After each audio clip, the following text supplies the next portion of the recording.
Cette fois, c'est vrai, elle est bien finie l'après-guerre. Aucune mauvaise conscience ne peut empêcher les hommes de consommer encore. Les automobiles roulent, les postes de télévision s'allument par millions, et devant eux, une jeunesse nouvelle dont l'horizon ne semble plus frappé d'inconnus, mais de certitudes, bien tangibles.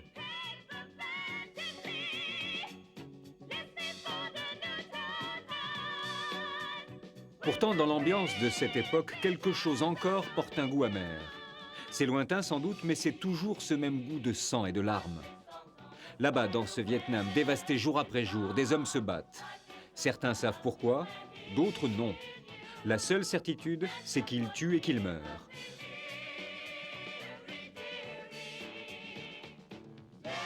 Au même instant, 4 garçons apparaissent, venus du fond de l'Angleterre profonde. Ils ne savent pas encore qu'ils vont marquer leur époque d'une empreinte indélébile.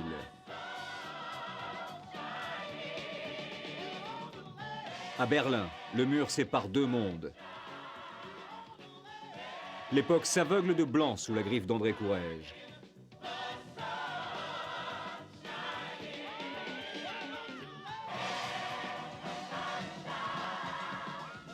Et qui aurait imaginé le chef de l'Union soviétique applaudir un French cancan hollywoodien?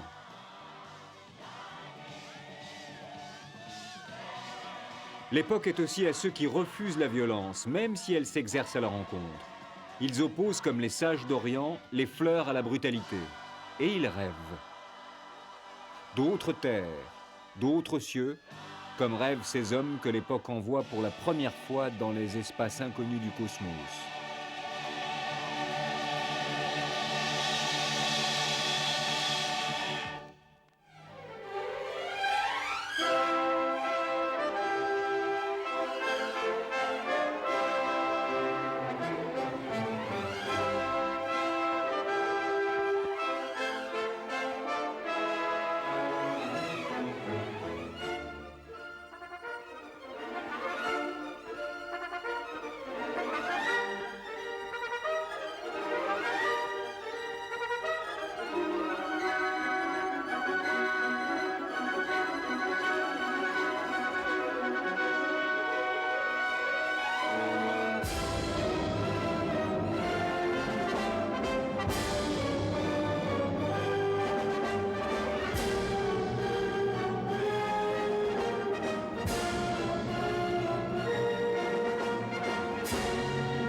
« 1958, ce n'est plus de la science-fiction.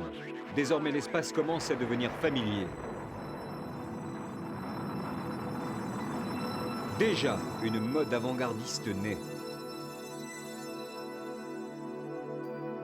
L'exposition universelle de Bruxelles, comme un symbole, édifie l'atomium.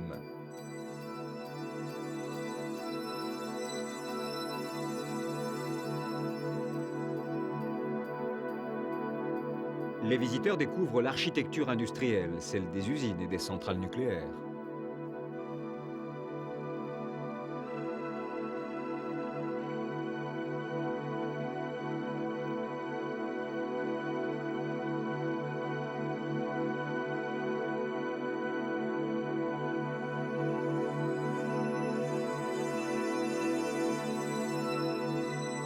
La beauté moderne, elle est aussi dans ces robots et dans les clignotements des systèmes électroniques.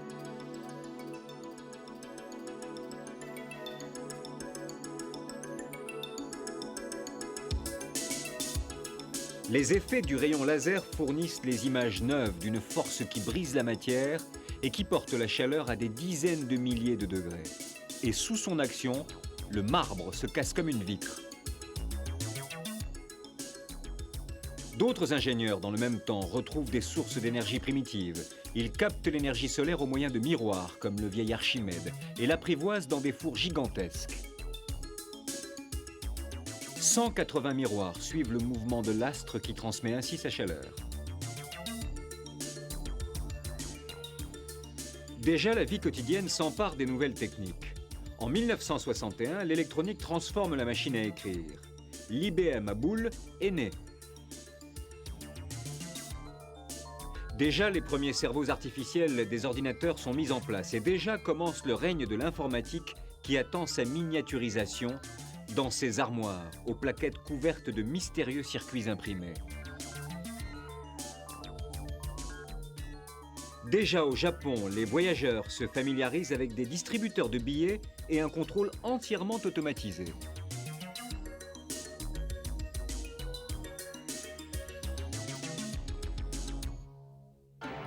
Le robot entre en force dans le monde de l'usine et en particulier dans l'alimentation. Que de progrès depuis Pasteur. Et comme l'avait annoncé Charlie Chaplin dans les temps modernes, notre alimentation elle-même s'en trouve modifiée. Bien sûr, la vieille Europe regarde encore avec amusement ces images venues des États-Unis où des chaînes aseptisées débitent des repas tout faits. C'est qu'elle ne sait pas, la vieille Europe, qu'avant longtemps, elle mangera des hamburgers identiques à ceux-ci. Que vaut à l'organisme humain cette alimentation industrielle ? Aux États-Unis, l'obésité commence à faire des ravages. Le caddie fait son entrée dans les supermarchés.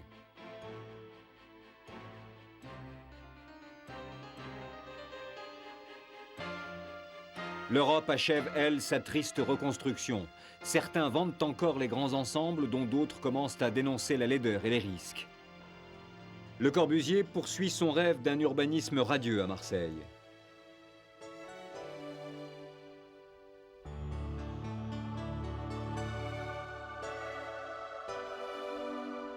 À Chandigarh, en Inde, le pandit Nehru, voulant témoigner de la vitalité naissante de son pays en fondant une capitale, s'adresse à Le Corbusier et lui laisse carte blanche pour réaliser les plus hautes aspirations de l'urbanisme moderne.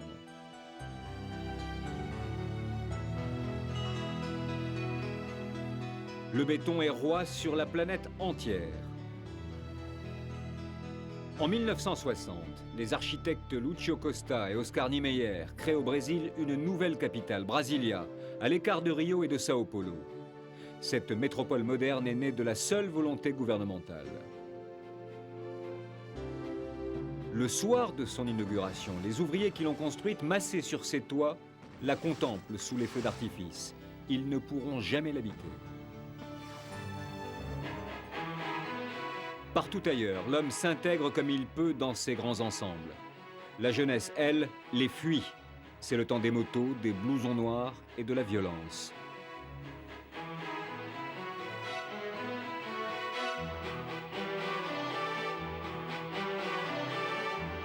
L'Église s'émeut et délègue auprès de cette jeunesse agitée des prêtres de terrain.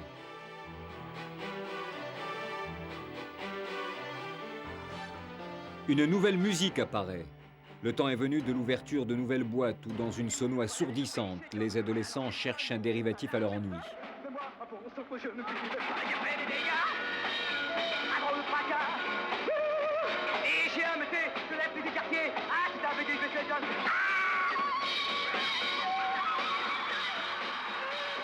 Les braves gens s'émeuvent, car il y a parfois de la casse dans ces concerts où les idoles des jeunes se produisent devant des auditoires en transe.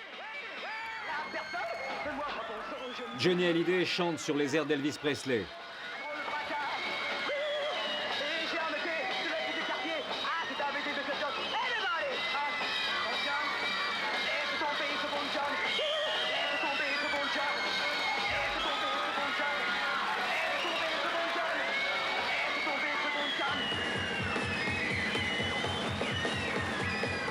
La vague du yéyé popularise un nouveau style et lance une nouvelle danse, le twist.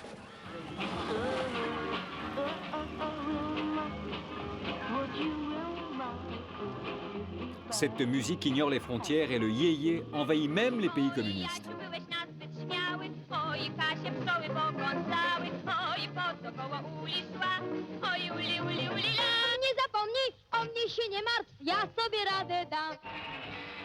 Idole des jeunes, les 4 garçons dans le vent, les Beatles, enflamment la jeunesse de la terre entière.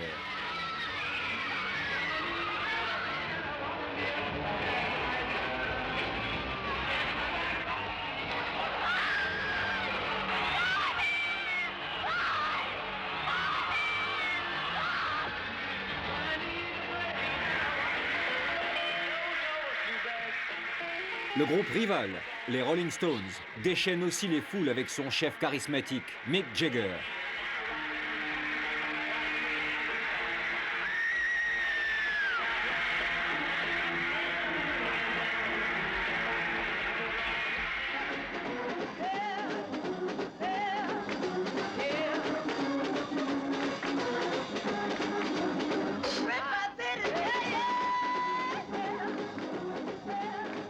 Depuis le Charleston des années 20, on n'avait jamais vu ça. Tout le monde danse en se déhanchant et en agitant les bras.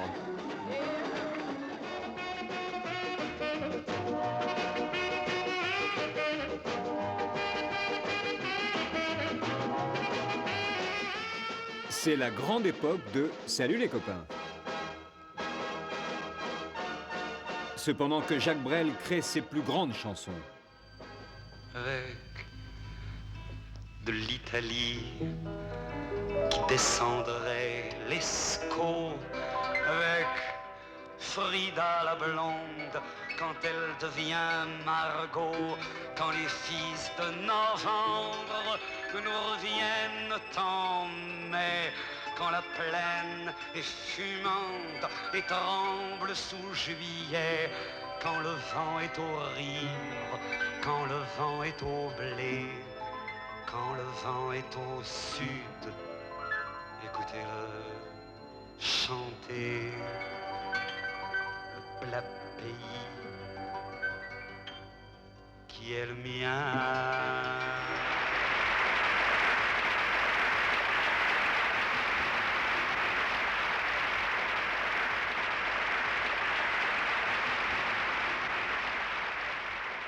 Édith Piaf donne ses derniers récitals et parle avec émotion de sa propre mort. Je n'ai pas peur de la mort, et je pense que les êtres qui ont peur de la mort, c'est parce qu'ils ne la méritent pas. Il faut mériter sa mort. Elle meurt en octobre 1963, saluée par Marlène Dietrich et une foule immense qui enterre avec elle la romance populaire. Ce même jour, disparaît Jean Cocteau, qui avait imaginé sa propre mort dans le film « Le sang d'un poète ».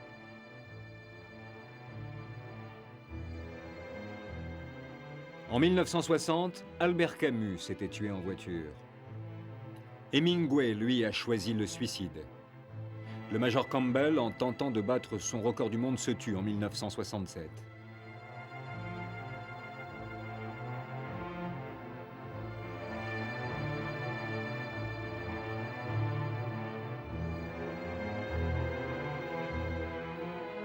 Et en 1960, la justice américaine envoie finalement Caryl Chessman sur la chaise électrique après plusieurs reports de son exécution.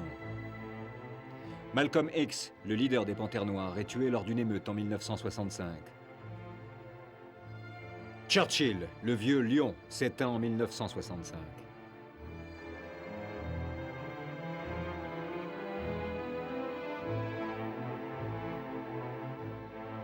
Et en 1963, le Vatican pleure le bon pape Jean XXIII. Et puis, l'image qu'on croit éternelle de la jeunesse, de la beauté et du talent, celle de Gérard Philipe, s'estompe en 1959. On enterre le Cid sous les cyprès de Ramatuelle en Provence.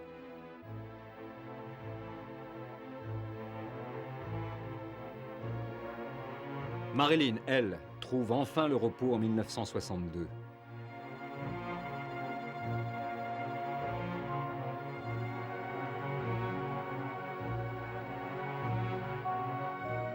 L'année suivante, en 1963, John Fitzgerald Kennedy rend visite à la ville de Dallas. Image devenue mythologique extraite d'un modeste film amateur, 1000 fois analysé, sur un crime qui frappe de stupeur non seulement l'Amérique, mais encore le monde entier. La suite est tout aussi connue, ce fusil à lunettes, ce suspect qui ne vivra que quelques heures de plus que sa victime supposée et mourra en direct. On regarde avec émotion cette image de l'avion qui ramène dans la nuit le corps massacré de Kennedy. Pendant le vol, le vice-président Lyndon Johnson a prêté serment et est devenu président des États-Unis. Il arrive à Washington tandis que dans son tailleur rose maculé de sang, Jackie Kennedy descend de l'avion. Ensuite, ce sont les funérailles. Le dernier baiser. Ainsi finit dans la confusion et le sang une présidence menée par un couple de rêve, digne de ce cinéma qui semblait l'avoir imaginé. Les années 60 marquent sans doute la fin du grand mythe hollywoodien, en place depuis la Grande Guerre. Dernière superproduction, dernière cérémonie traditionnelle, dernier sourire forcé de stars. Rex Harrison et Kay Kendall à la première de Cléopâtre, Charlton Heston et sa femme à celle de Ben-Hur, Kirk Douglas et la sienne à celle de Spartacus. Avec Lolita, un nouveau venu, Stanley Kubrick, ose braver les tabous, imposer une inconnue, Sioux Lion, et narguer la moralité que chaque année couronne le sacro-saint Oscar. C'est tout ce qui reste sans doute des grandes certitudes dans ces temps de changement. Les masques tiennent bon encore. Celui de Rock Hudson, par exemple, chargé de remettre sa récompense en 1960 à Simone Signoret, timide et ému.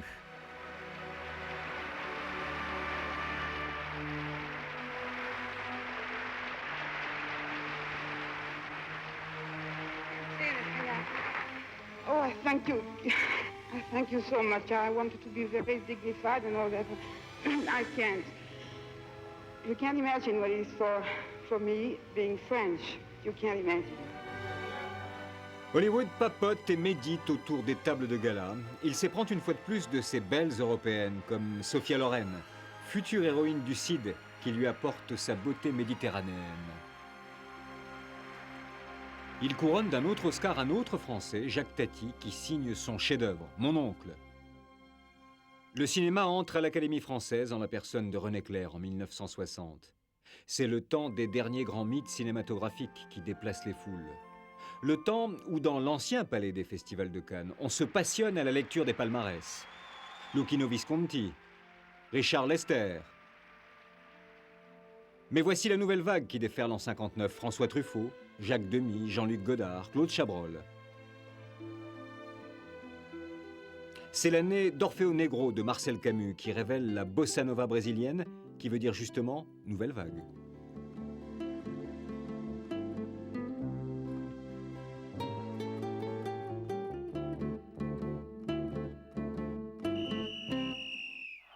Un autre phénomène est né dans ce lointain Brésil, la perle noire, nommée Pelé, le plus grand joueur de football du monde. En 1966, à Wembley, finale de la Coupe du monde de football, l'équipe de la Grande-Bretagne triomphe de l'Allemagne.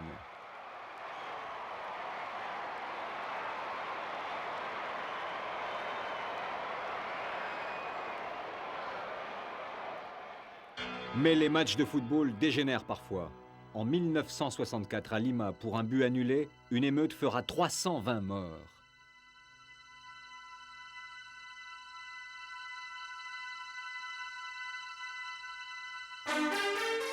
Les Jeux Olympiques ont lieu à Rome en 1960 et à Tokyo en 1964. On y acclame l'Allemand Armenari, l'homme du 100 mètres, en 10 secondes. Le Soviétique Valéry Brumel, recordman du saut en hauteur à 2,25 m.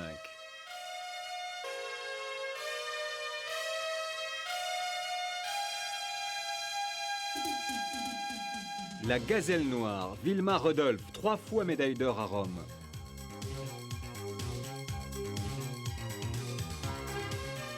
Ou Bob Hayes, la star des Jeux de Tokyo.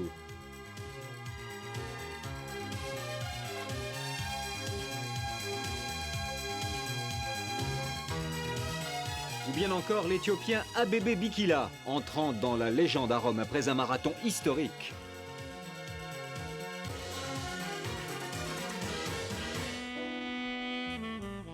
Rome célèbre aussi son propre cinéma.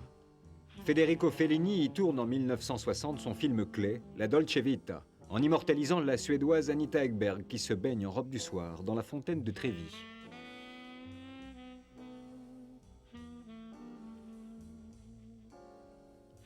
C'est aussi l'époque de Jane Mansfield, héritière des pin-up de jadis.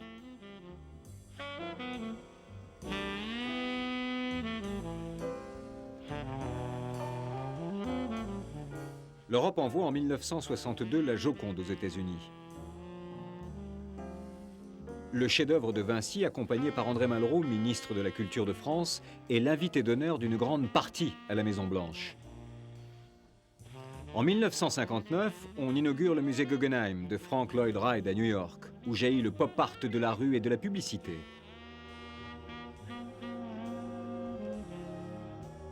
Avec Robert Rauschenberg ou Andy Warhol, l'art de peindre se transforme soudain en simple témoignage du quotidien, en une magistrale récupération de ce que la vie, dans sa banalité, offre de plus immédiat, de plus consommable, de plus oubliable.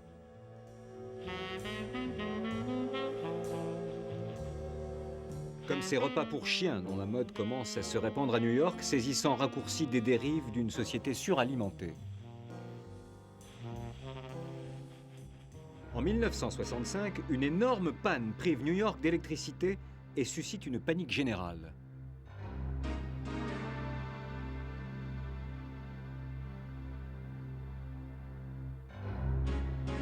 La peur est présente dans les esprits et s'alimente de ces images d'apocalypse, champignons atomiques ou montagnes irradiées par une explosion nucléaire souterraine.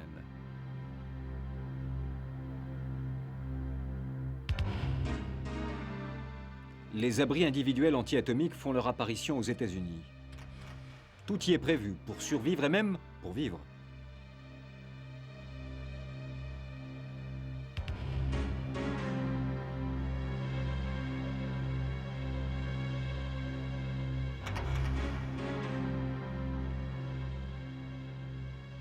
Pourtant, le temps est à la coexistence pacifique, dont le symbole est le fameux téléphone rouge installé en 1963 entre Washington et Moscou et qui est en réalité un téléx. Ce nouvel ordre mondial est troublé par Fidel Castro, qui défie l'Organisation des Nations Unies, là où Khrouchtchev lance à sa manière la politique spectacle et où des manifestants protestent violemment contre les événements du Congo.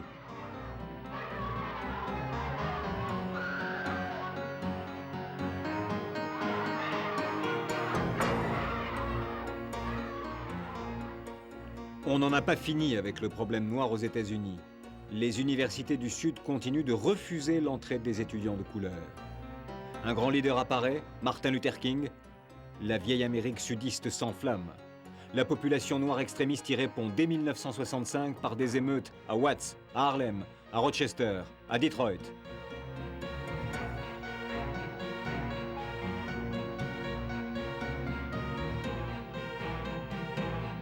Des dizaines de morts, des milliers de blessés, des dégâts innombrables, un climat de guerre civile qui s'empare des États-Unis et conforte le mouvement du Black Power.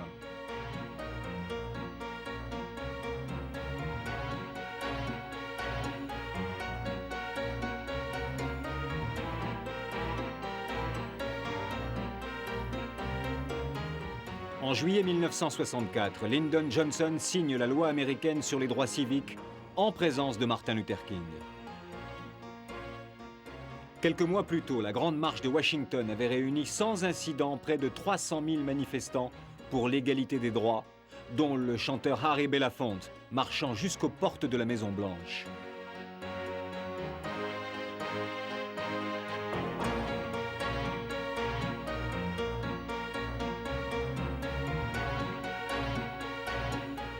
Cassius Clay refuse de partir pour la guerre du Vietnam.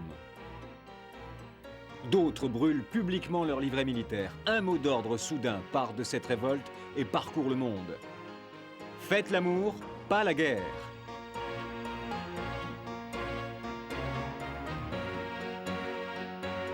Né à San Francisco, un vaste mouvement qui se nourrit de refus et de philosophie orientale capte, où qu'elle se trouve, une jeunesse qui refuse les idéologies de l'époque. Le mouvement hippie s'exprime essentiellement dans la pop music et dans l'art psychédélique, né des technologies de pointe et des fumées de l'herbe hallucinogène.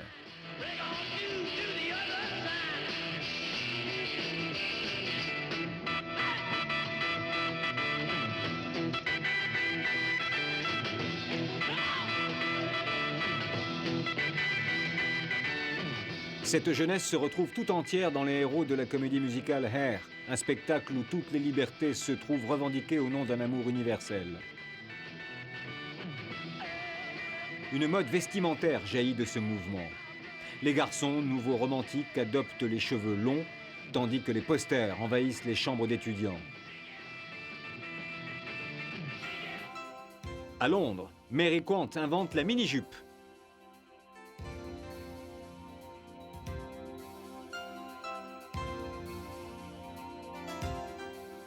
Françoise Hardy chausse les fameuses bottines blanches lancées par le couturier André Courrèges, qui dessine une nouvelle silhouette de femme en blanc.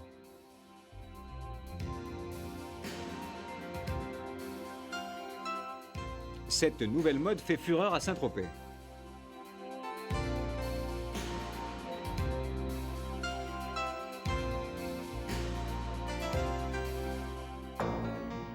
À Amsterdam, un autre phénomène de société, les provos, déstabilise le pouvoir dans sa remise en question radicale de la vie publique et de toutes les valeurs. Comment traiter ces jeunes gens qui pratiquent le sit-in, à l'image des disciples de Gandhi? Comment engager un dialogue avec ces adolescents aux vêtements bizarres et aux mots d'ordre nouveaux? Le temps d'une manif, ils se politisent et brûlent le drapeau des États-Unis en chantant de vieilles ballades. Et ils ont réponse à tout avec toujours ce même mot, love. Là-bas, de l'autre côté de la Terre, à Saïgon, d'autres fleurs ornent de jeunes Américains, celles du comité d'accueil du corps expéditionnaire, de jour en jour plus important. Demain, après les fleurs, ce sera à nouveau l'horreur de la guerre. Ce seront ces villages quadrillés, ces gens entravés, exécutés. Car toute la population est soupçonnée de préparer des pièges contre cette immense armée, en principe invulnérable.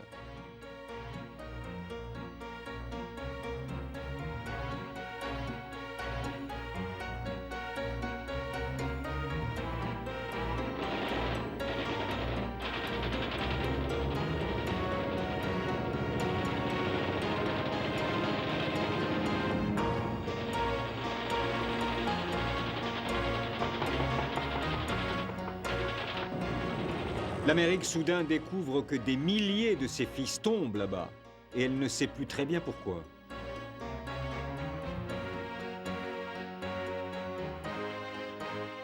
À Saïgon, la vie n'a jamais été plus active, plus joyeuse.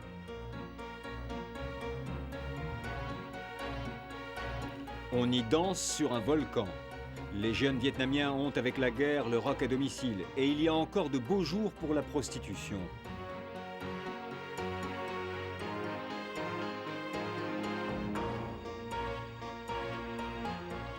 À l'arrière, il y a même des parodies d'armée, comme celle que lève Madame Nu, belle-sœur du président Diem, pour fournir des images séduisantes aux reporters d'actualité. En face, d'autres femmes se sont mises au service du Front de Libération.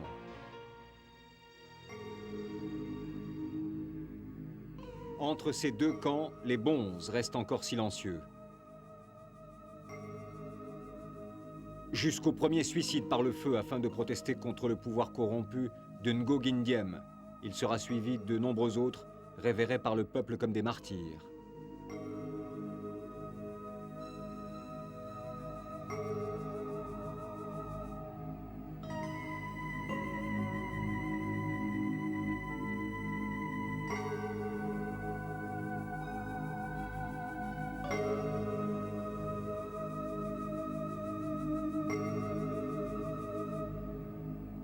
Bien loin de là, les disciplines d'Extrême-Orient sont aussi à la mode. Mais c'est parce qu'elles font partie du programme que se doit d'observer le moderne vacancier dans ces clubs que le nouveau commerce des loisirs a mis au point.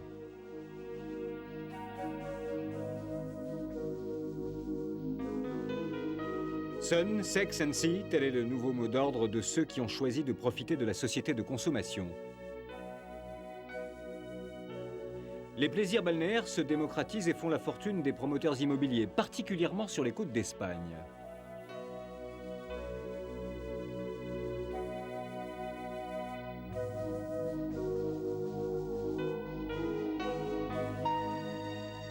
Sur l'autre rive de la Méditerranée, les dernières pages d'un drame se jouent, là, sur cette terre d'Algérie.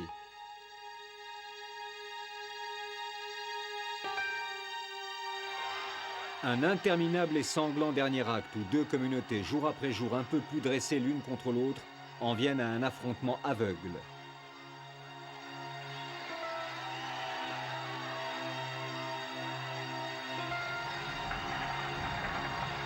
D'attentats en massacre, de putsch en bataille de rue, on en arrivera à l'indépendance de l'Algérie et à l'accession au pouvoir de Ben Bella.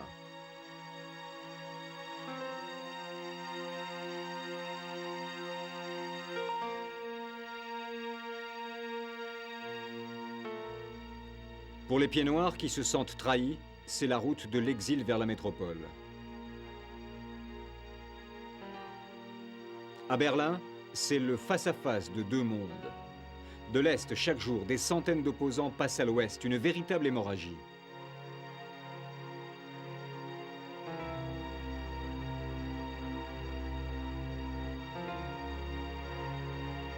L'Allemagne de l'Est en danger frappe un grand coup.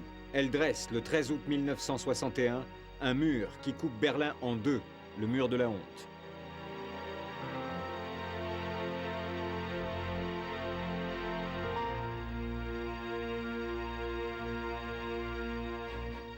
À l'Est, la RDA exalte les valeurs militaires, spartiates et collectives, destinées à une jeunesse entraînée à défendre l'idéal marxiste-léniniste.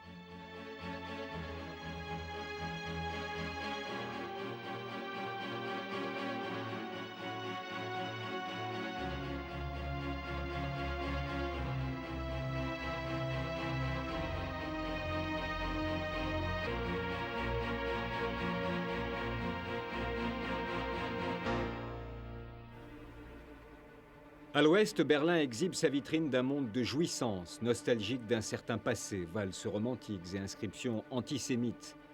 Déjà en 1960, la bête immonde ressurgit.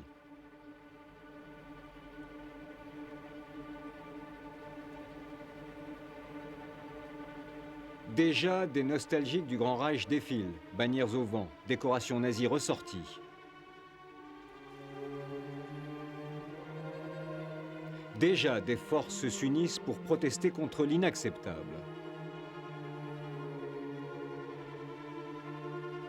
En 1960, l'État d'Israël, après une longue traque, retrouve Adolf Eichmann, symbole de l'Holocauste nazi. Procès à grand spectacle qui s'ouvre en 1961 à Jérusalem. Cage de verre à l'épreuve des balles pour l'accusé responsable de la mort de 6 millions de Juifs et qui aujourd'hui n'est plus que ce petit homme anodin, humble comme un simple voleur.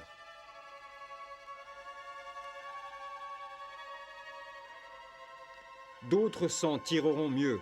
En 1966, on libère Baldur von Schirach, Gauleiter de Vienne et dirigeant de la jeunesse hitlérienne. On libère Albert Speer, l'homme des grands projets du Reich et de son armement. Seul restera en prison Rudolf Hess, dauphin désigné du Führer. Dernières années de feu pour Cuba. Fidel Castro reste seul à la barre et continue de haranguer les foules en extase. Son rival, Che Guevara, part pour les maquis d'Amérique latine vivre l'aventure de la révolution permanente.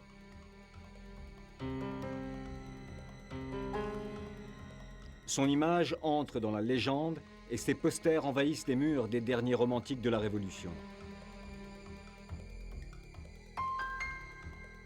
L'un d'eux, Régis Debray, jeune bourgeois parisien, admirateur et compagnon du Che, est capturé et jugé par le tribunal militaire de Camiri peu de temps après l'assassinat de Guevara. 30 ans de prison pour l'apprenti guerriero. Mais le rêve tiers-mondiste du Che ne s'est sans doute pas arrêté dans la jungle bolivienne. Il agite aussi l'Afrique où Patrice Lumumba est exécuté en 1960. L'Afrique du Sud est toujours soumise à l'apartheid. En exil à Paris, l'écrivain Breton Breitenbach dénonce les injustices et les crimes de son pays.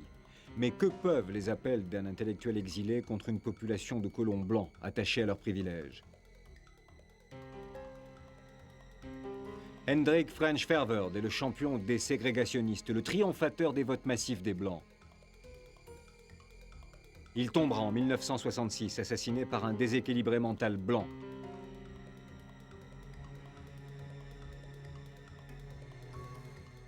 La condition des Noirs est déplorable, salaire dérisoire, 20 fois moins élevé que ceux des Blancs, partis interdits et leaders en prison. Des révoltes désespérées explosent régulièrement, faisant des centaines de morts. et Nelson Mandela, leader de l'opposition, est condamné à la prison à vie en 1964.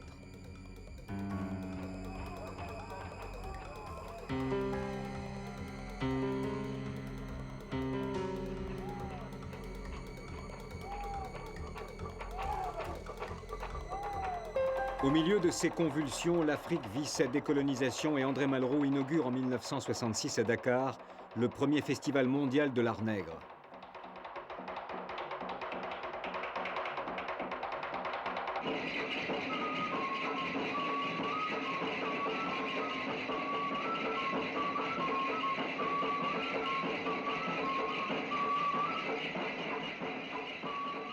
C'est cette civilisation noire qui n'a cessé d'influencer l'art occidental pendant tout le XXe siècle.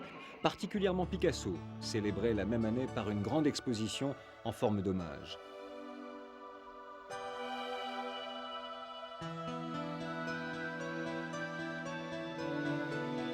D'ailleurs, la culture est à l'honneur sous le ministère d'André Malraux. Il inaugure à Biot en Provence le musée Fernand Léger et à Vence, Aimé Macte a fait construire une prestigieuse fondation consacrée à l'art moderne.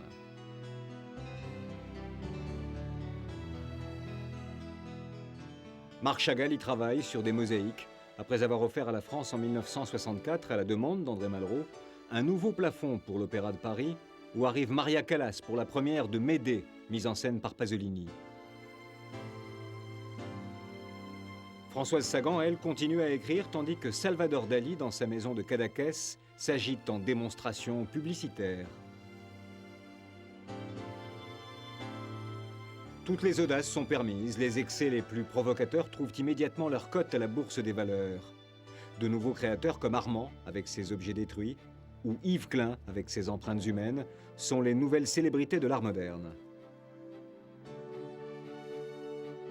En 1967, sortie des rives du Nil, l'exposition de Toutankhamon attire les foules du monde entier et continue ainsi à financer les travaux de déplacement du temple d'Abou Simbel, menacé par la construction du barrage d'Assouan.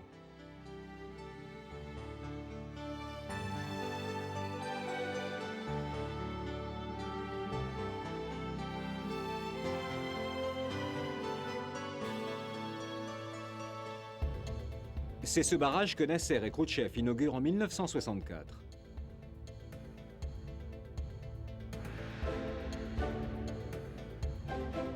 Le temps est aux grands travaux d'aménagement, comme l'usine marémotrice de la Rance. En 1959, le canal du Saint-Laurent relie l'océan Atlantique au Grand Lac du Canada. En 1966, le général de Gaulle inaugure le tunnel du Mont Blanc qui relie la France à l'Italie. En 1964, le plus grand pont suspendu du monde, celui de Verrazzano, est achevé à New York.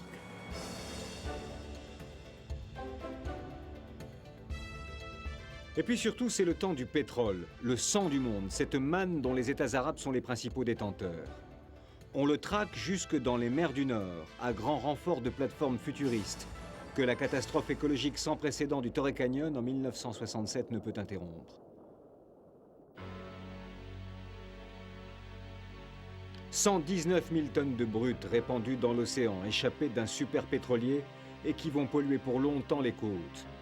Dans ce désastre, on assiste à la prise de conscience écologiste mondiale, tandis que les pêcheurs sinistrés tentent de sauver la côte et sa faune.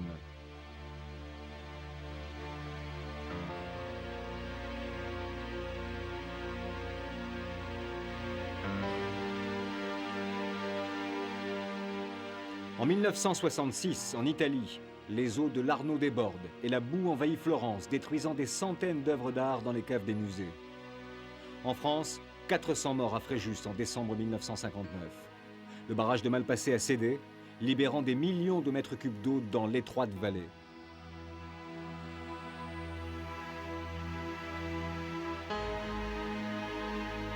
Même désolation en Yougoslavie cette fois, à Skopje, victime d'un tremblement de terre. Le maréchal Tito se rend sur les lieux, au milieu des ruines, des corps qu'on emporte, des cris et des larmes. Et puis, Agadir en 1960. Le sultan du Maroc parcourt sa ville détruite à 90% et qu'il faut d'urgence désinfecter avant de la raser et de la reconstruire.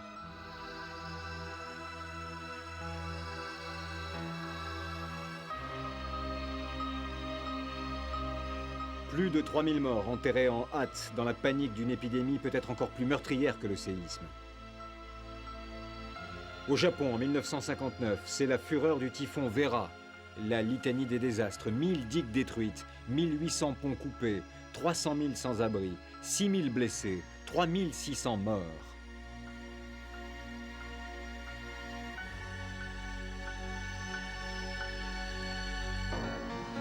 Mais par-delà ces colères de la terre, la nation vaincue d'il y a peu retrouve sa puissance qui suscite inquiétude et protestation des pacifistes.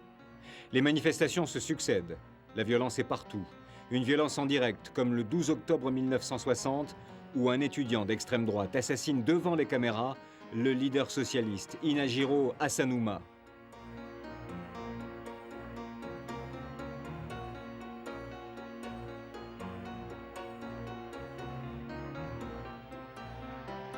À cette violence succède la violence des étudiants de gauche, les Engakuren, qui descendent dans la rue pour protester contre le gouvernement qui soutient la politique américaine au Vietnam.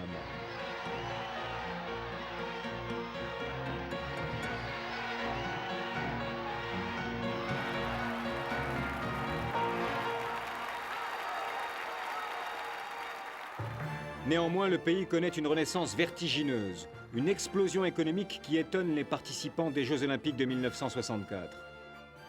Les athlètes comme Kiki Caron découvrent le Tokyo de ces années-là avec son activité débordante et ses nuits où la ville rivalise avec les métropoles américaines.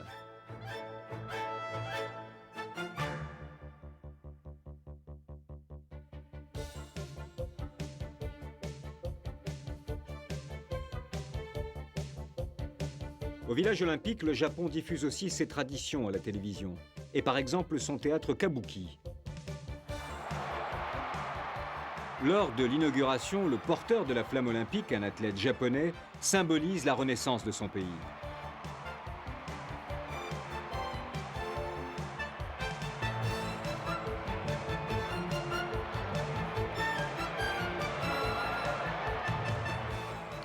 L'empereur qui ouvre les Jeux incarne un passé grandiose, tandis que l'écrivain Yukio Mishima entreprend de lutter contre ce qu'il estime être la décadence de sa patrie.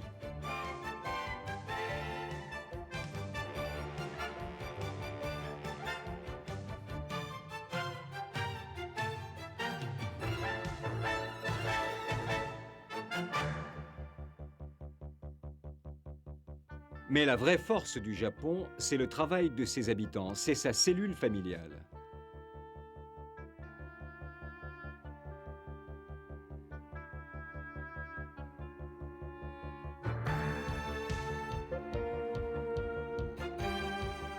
L'industrie renaît. Les parkings géants sur les toits des usines où s'entassent des milliers de véhicules neufs pallient l'absence de place. Tout est prêt pour la conquête pacifique du monde.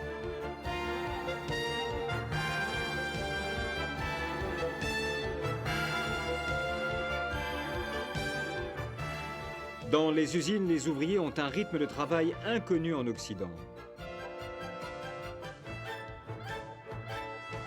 Et les femmes participent également à la vie économique.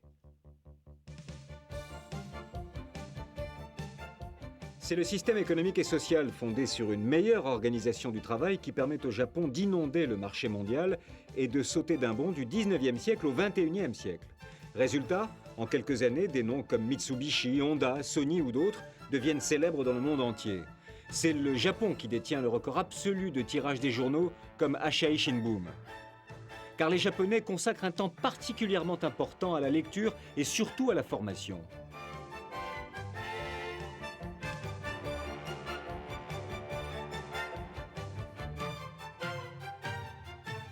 Le symbole de cette explosion japonaise, c'est bien le Shinkansen et ses 200 km/h.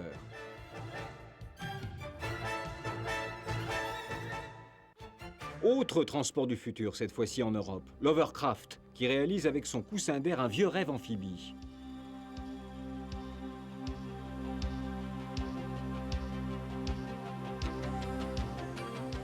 En 1962, le lancement du France, le dernier grand paquebot du siècle, symbolise la nostalgie de l'entre-deux-guerres.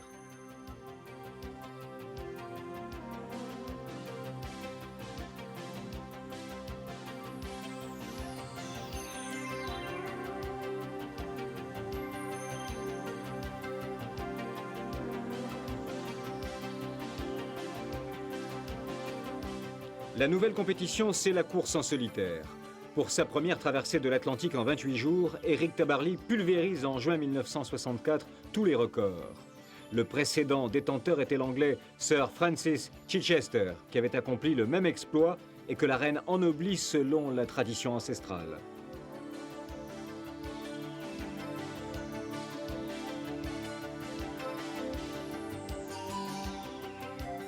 En 1959, le premier Boeing 707 entre en service, et pour longtemps. Il inaugure une nouvelle ère de l'aviation commerciale, celle du jet. C'est la recherche militaire qui permet ces progrès, comme le bombardier B-70 ou le fameux X-15, qui bat à plusieurs reprises le record absolu de vitesse et annonce la future navette spatiale. L'espace, ce sont d'abord ces images extravagantes, parfois risibles, d'hommes soumis à des forces encore inconnues. Ce sont ces simulations de récupération sous-marine, ces monstrueux scaphandres protecteurs. Puis viennent les premières images de fusées qu'on attache encore au bout d'une corde par sécurité, ce qui ne les empêche pas parfois d'exploser.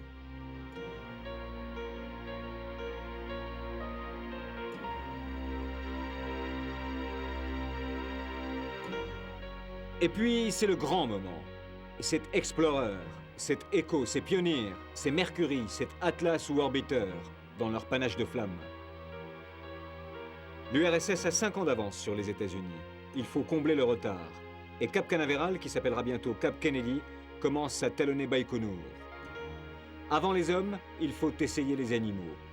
En 1959, les Américains envoient Abel et Baker, 2 singes, à 600 km de la Terre, à bord d'une fusée Jupiter.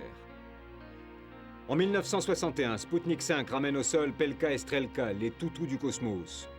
On décore Abel et Baker, mais il va falloir passer aux choses sérieuses. Les futurs astronautes seront choisis parmi ceux-là. Mais le premier, ce sera lui, Youri Gagarin, le premier homme de l'espace en 1961.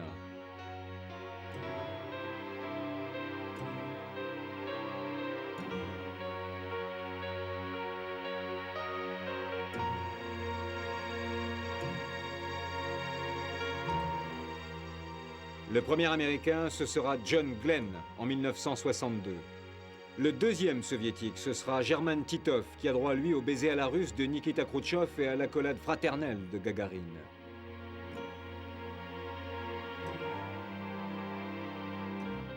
Et puis, John Carpenter et Madame Carpenter, et les petits Carpenter.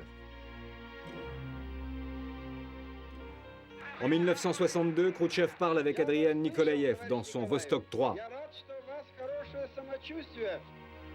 Les 20 minutes dans l'espace d'Edward White en 1965. Valentina Tereshkova, la première femme de l'espace en 1963. Et ceux-là qui, l'année suivante, feront 16 révolutions à bord de leur Voskhod 1.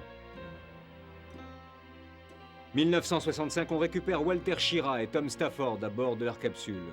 Record de durée dans l'espace battu et jambes flageolantes pour les héros.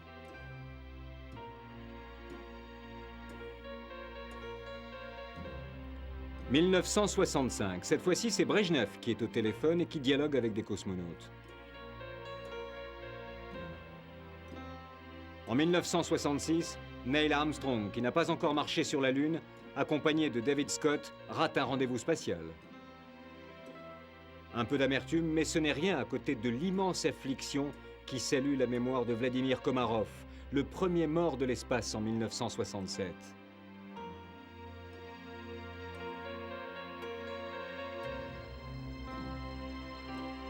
Ou la mort tragique de Grissom, White et Chaffee, brûlés vifs durant les essais de leur capsule Apollo.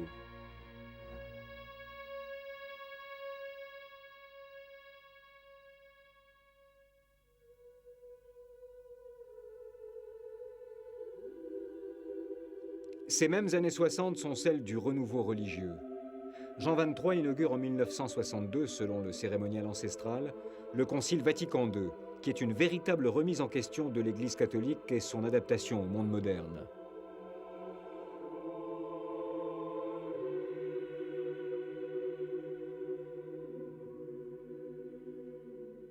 Le pape Jean meurt en 1963 et son successeur Paul VI reprend l'œuvre conciliaire.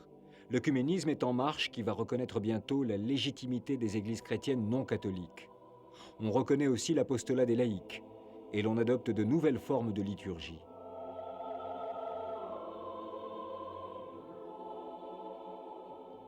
Paul VI se rend en 1964 à Jérusalem où il rencontre le patriarche Athénagoras, le chef spirituel des orthodoxes.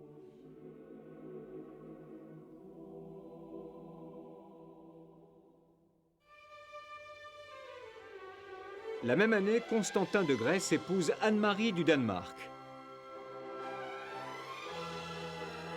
En 1958, Soraya, la princesse triste, visite une pouponnière, elle qui ne peut pas avoir d'enfant, ce qui la fera répudier par le Shah d'Iran. En 1960, il épousera Faradiba et le sacre en 1967 donnera lieu à une cérémonie grandiose.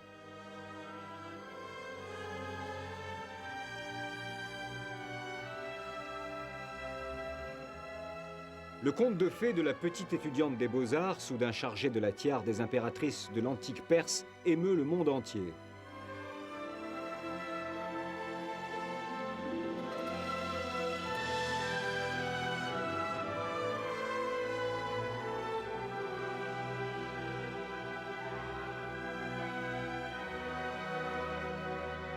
À Bruxelles, en 1960, le roi Baudouin épouse la princesse Fabiola.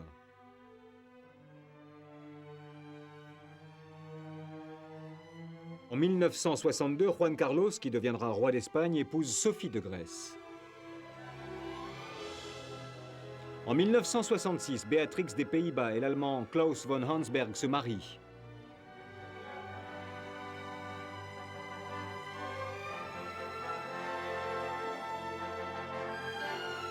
En présence de la cour d'Angleterre, Margaret, après la fin de son idylle avec Peter Townsend, épouse Lord Snowdon, photographe de la cour.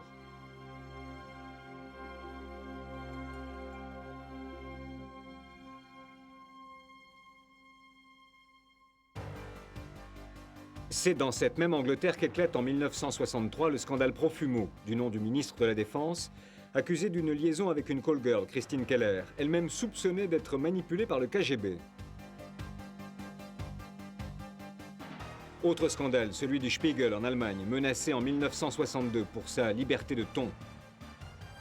La même année, une famille belge est accusée d'euthanasie pour avoir fait mourir un enfant mal formé, victime innocente d'un médicament. 1967, la presse révèle au monde la première greffe du cœur réalisée par le professeur Christian Barnard.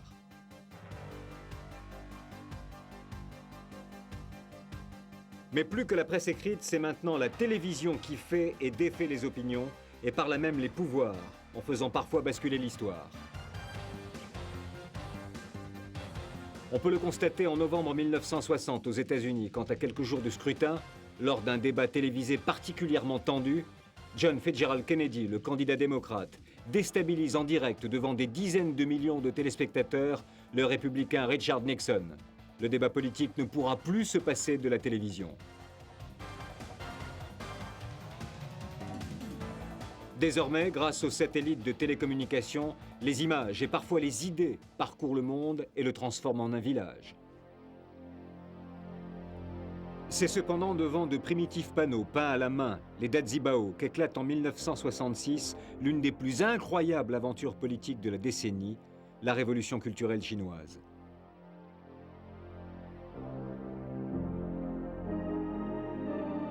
Voulu par Mao, un immense remue-ménage s'empare du vieil empire, jetant dans la rue une jeunesse chargée de retrouver les racines d'une révolution soupçonnée d'être dévoyée par les révisionnistes. Les slogans lancés par les banderoles déclarent la guerre au monde occidental. Les préceptes du petit livre rouge enflamment la jeunesse et servent de prétexte à une immense épuration à l'intérieur et à l'extérieur du parti.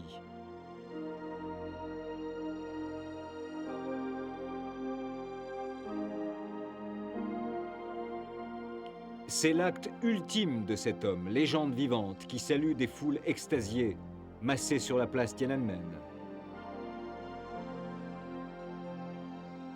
Cette pensée maoïste ne va pas tarder à parcourir le monde, à agiter les campus universitaires comme celui de la faculté de Nanterre à Paris, où il suffira de quelques meneurs comme Daniel Cohn-Bendit pour enflammer les purs et les faire rêver d'un petit livre rouge universel.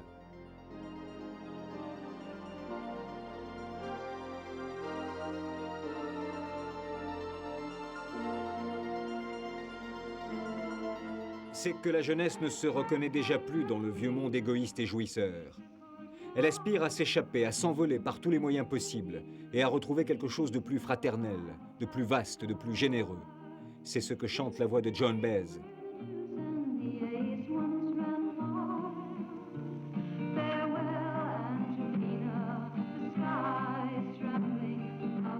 Demain s'appellera 1968.